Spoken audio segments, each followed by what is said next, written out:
Hello, friends. Just taking a look here at a news article on Arco News.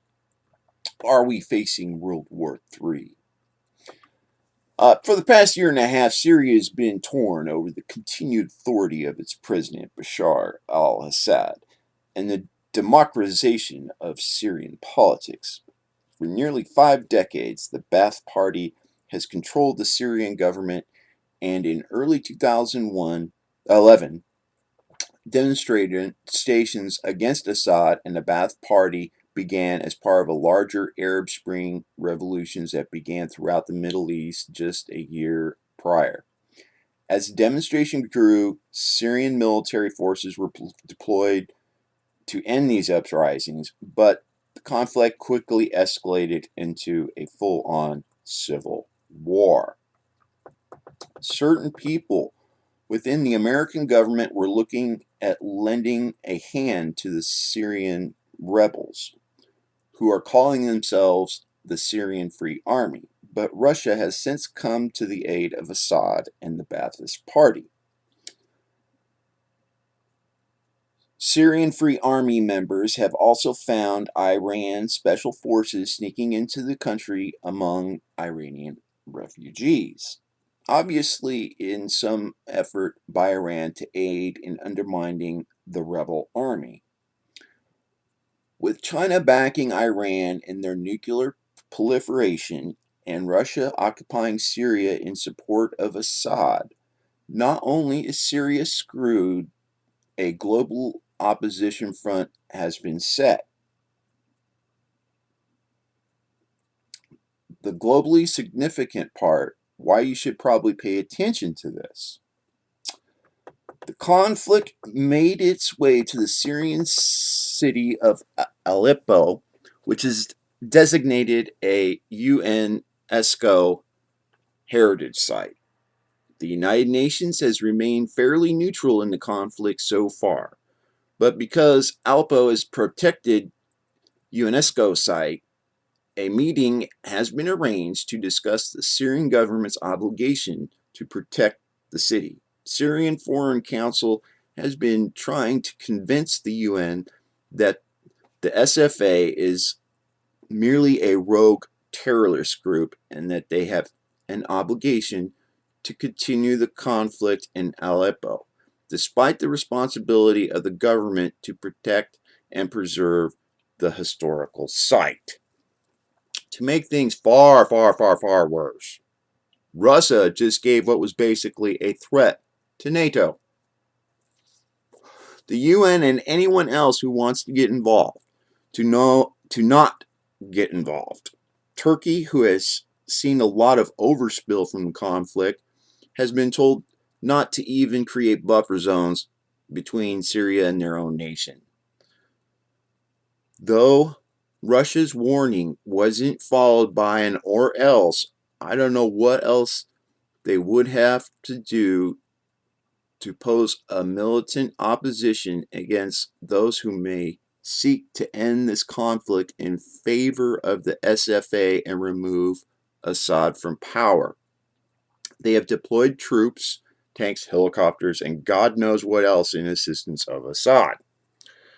Russia and China have already vetoed 3 UN resolutions against Assad. The world is polarizing yet again, and Russia is pretty much drawing the line in the sand. The United States is standing just on the other side of that line, holding back because of the past 10 years of criticism and political blowback we've seen from the wars in Iran and Iraq and Afghanistan, and other considerations as well. It may be easy to say that we need to not worry about the outcome of some civil war, on the other side of the world. As an anarchist, I think this whole mess is absolutely insane.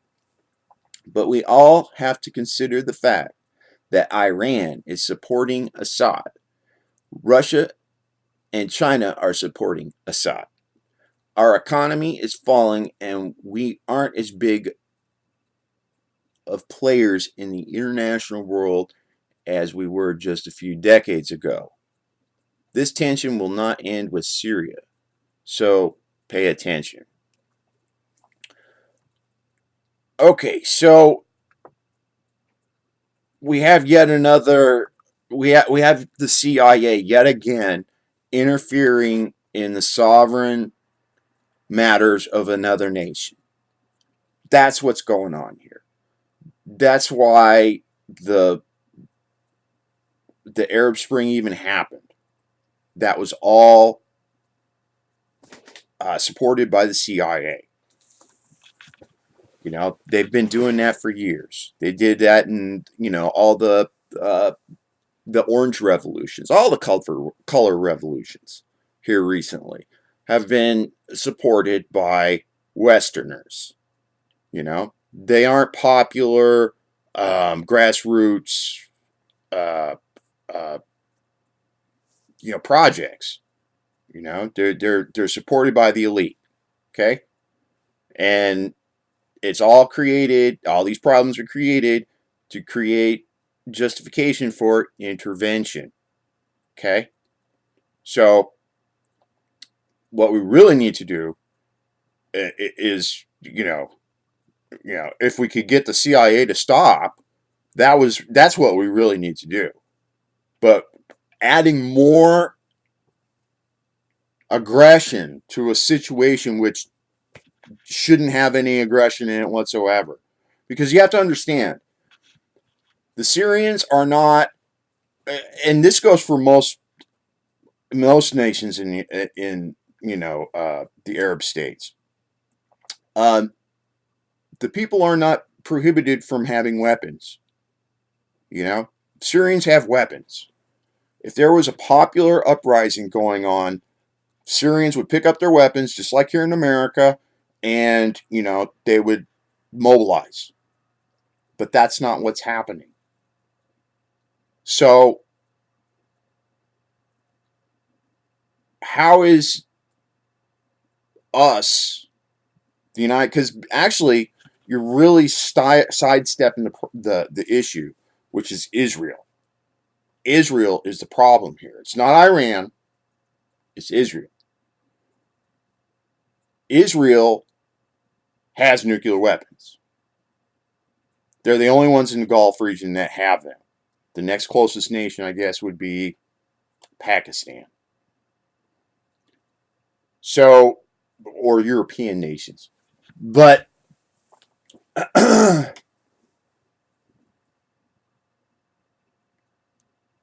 Iran has oil. Iran does not want to sell that oil for dollars. Kind of the same thing that Libya was doing. Kind of the same thing that Iraq was doing. They were selling oil not denominated in dollars. They were accepting other currencies for their oil. Okay? This upsets the banksters because the petrodollar depends on these people buying their oil with dollars. When they start buying it with euros or yen or yuan or rubles, it really screws up our economy. And not only that, but if we had a normal economy going right now, but we're not, because that's something that's here again created by the banksters. So we can't just say that we're going to intervene for whatever reason. There's no justification. Zero justification whatsoever. We need to end the Fed. We need to end these wars. We need to let Iran do whatever they want, because they're a sovereign nation. They can do whatever they like. They're not a violent nation. I mean, Pakistan has the bomb. We never got upset about that. North Korea has the bomb. There wasn't a big uprising about that. There hasn't been any situation. So this nuclear proliferation thing, the United States monopoly is over, and we have to get over that. And these other nations are going to be able to assert their sovereignty and if they don't want to accept the dollar, then they should be allowed to not accept the dollar. If they don't want to accept the dollar, they should be allowed to do that. And that's really what this is all about. The petrodollar, Israel wanting to, have more power in the region. And if Iran gets the bomb, that's going to mess up their plans. That's the bottom line. It's not because Iran's going to wipe Israel off the map or whatever. They would have already done it. But it's not in their interest. The Iranians are peaceful people. They haven't invaded their neighbor in like over 250 years or something like that. And from what the Iranian president says, what he says is way more sane, way more pro-freedom than anything you hear from Israel, Russia, China, or the United States.